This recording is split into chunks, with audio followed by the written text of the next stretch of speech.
When I was about a year into owning my business, I got a call and the number popped up Nigeria. And I was like, this is a scam. But I answered it anyway because I was in a mood.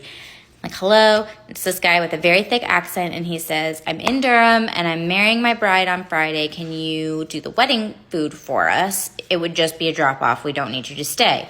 And I was like, okay. It felt unreal, so I was like, let me send you some menus, and then we can go from there. I wasn't really committing to anything. And then sent the menus. He calls me right back, and he's like, yep, this is what we want, the beef Wellington, the risotto, a cake, a couple other things.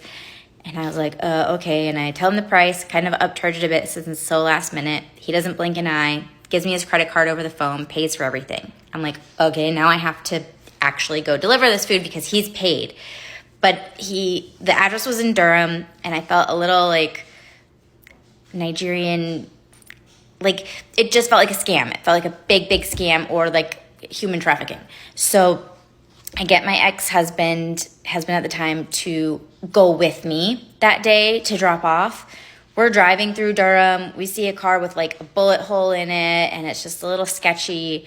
And then we come around a corner, and suddenly we're in front of this mansion.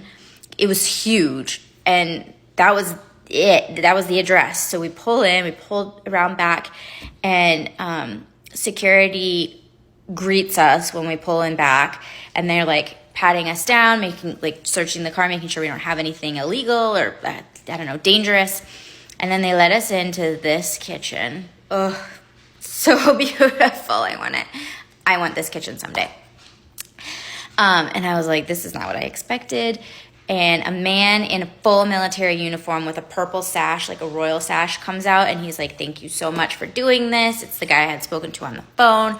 I'm freaking out because he looks like an actual prince. And he's like, my bride and I are so grateful. Thank you so much. And I'm like, oh my God, you're welcome. We're going to go now. And we go outside, and the driveway was really small. So I said to my husband, be careful backing up. Don't hit this house.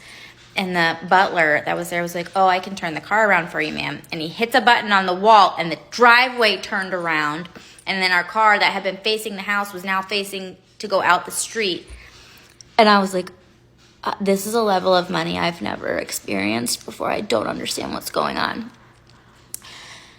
Got a call the next day from the guy. He was like, everything was delicious. We loved it so much. We're off to our honeymoon. Thank you so much. And I Googled him later, and I found out that he is part of the royal family in Nigeria. So yeah, that's how I actually catered for a Nigerian prince.